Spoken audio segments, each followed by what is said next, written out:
दगड़ियों नमस्कार, आप लोगों को स्वागत है फिर से एक और नया वीडियो में। और दगड़ियों मैं दी मौजूद छी यमु कृपाल सिंह पवार जी और एक सामाजिक कार्यकर्ता छिन और यक चलनु छ भाई आज सकट व्यू। और मैं तो पहली बार सुनू छूँ कि हमारी भी काफ़ी उम्र होगी और ना ही हमारे ये बारे में कोई ज्ञान छी या कोई नॉलेज छी। तो दगड़ियों यूँ का मुख से सुनला कि आखिरकार जो महाभारत युद्ध हुए हम बहुत सारा व्यू दिए कि कमल व्यू, चक्र व्यू, बिंद व्यू और मकर व्यू, बहुत सारा व्यू होनन। और सकट व्यू का बारे में पहली बार सुनू छूँ मैं तो यूँ का मुख से सुनला कि भाई सकट व्यू आखिरकार क्या ची। और मैंने दो चार जगह मैंने थोड़ा जानकारी भी हासिल कर चाहिए कि भाई आखिरकार सकट व्यू में क्या बनू या कई युद्ध बनू कई वध बनू। तो दो चार लोगों भाई बोल भी छो कि ज्यादा हो वगैरह बाद बनू, लेकिन मैं थोड़ा कंफ्यूजन हुए छो कि कमल व्यू में शायद ज्यादा हो बाद बनू और ते मौनन 52 द्वार, लेकिन सकट व्यू में मैं सुनी कि 18 द्वार छन। तो अब विशेष और डिटेल में जानकारी लियोला हम पवार जी से और यूँ का मुख से सुनला कि सकट व्यू आखिरकार क्या ची। एक्चुअली इनवे चाहूँ कि महाभारत में जब जितने दिन भी युद्ध चला 18 दिन में सभी दिनों योद्धाओं ने अपने अपनी व्यूह रचना की।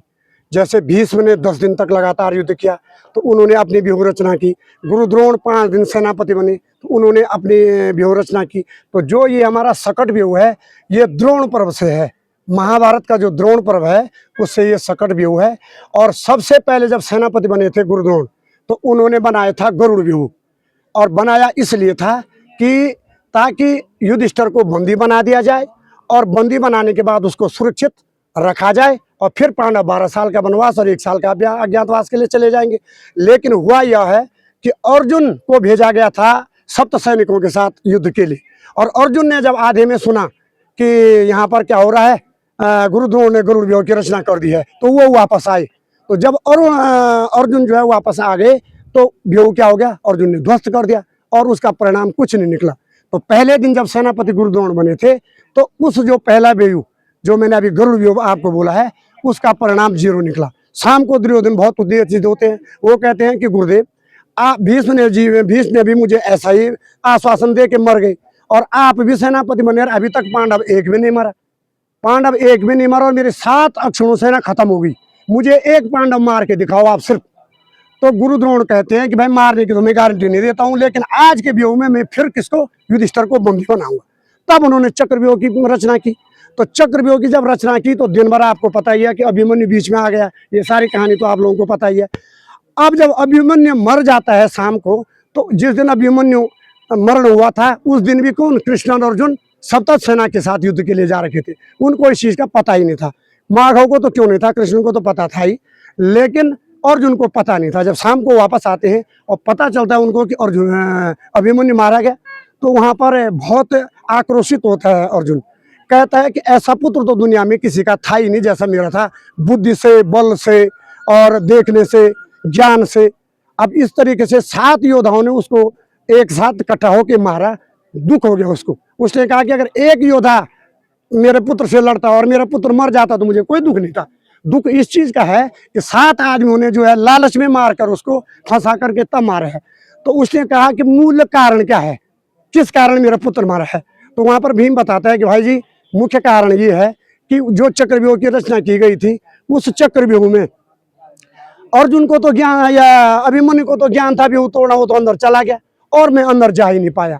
तो अभिमन्यु अकेला फंस गया। जब अभिमन्यु अकेला फंस गया तो हम उसकी मदद नहीं कर पाए तो जयद्रथ दोषी माना गया। वैसे लोग दंत कथा में ये भी कहते हैं कि जयद्रथ ने उसको लात मारी, पर ये मैंने किसी महाभारत में नहीं देखा है। मैंने भी पुस्तकों का अध्ययन किया, कहीं ये नहीं देखा है कि जयद्रथ ने उसको लात मारी।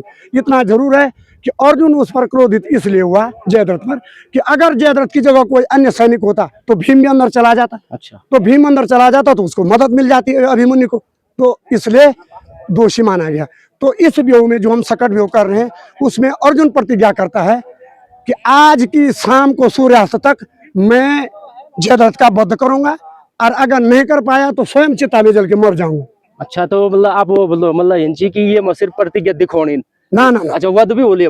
अब इसमें आगे मैं बता रहा हूँ ना, होता क्या है। तो गुरु द्रोणाचार्य तब जब इसका सकट व्यूह की रचना करते हैं तो प्रथम द्वार पर जो है कर्ण को रखते हैं। उनको पता है कि अर्जुन आएगा तो कर्ण से दिन भर उलझा रहेगा, कर्ण अर्जुन तो बराबरी के मुकाबले का ही होता है। जो दिव्यास्त्र अर्जुन चलाता है वही दिव्यास्त्र कर्ण भी चलाता है।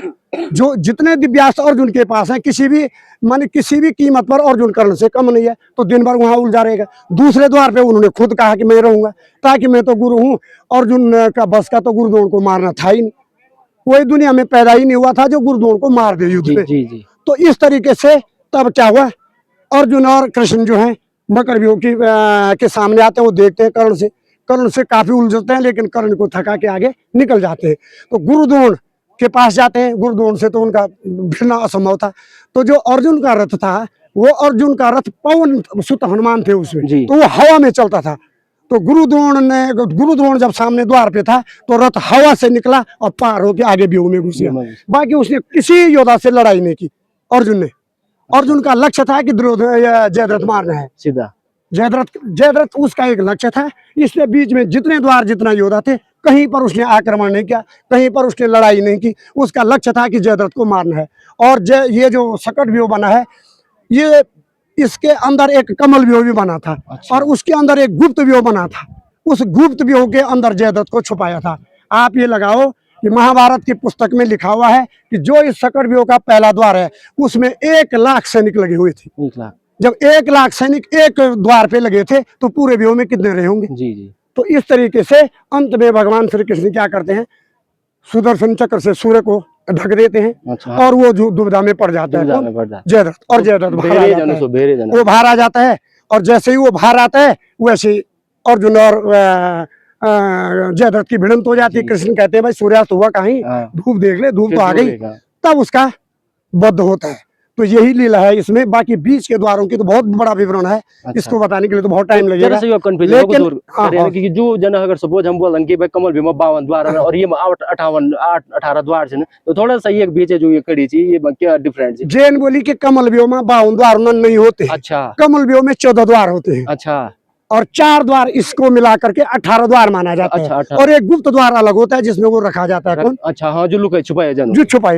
बाकी 52 द्वार वाला कोई व्यूह ही नहीं था। महाभारत के किताब में बिंद व्यूह। अच्छा। और ये हम लोग करते हैं वो व्यूह की कहीं भी विवेचना नहीं है। द्वारों को तोड़ करके और इनका खंडन करके तब उन व्यूह की रचना की गई। क्योंकि परिस्थिति और समय को देखते हुए योद्धा व्यूह बनाते थे।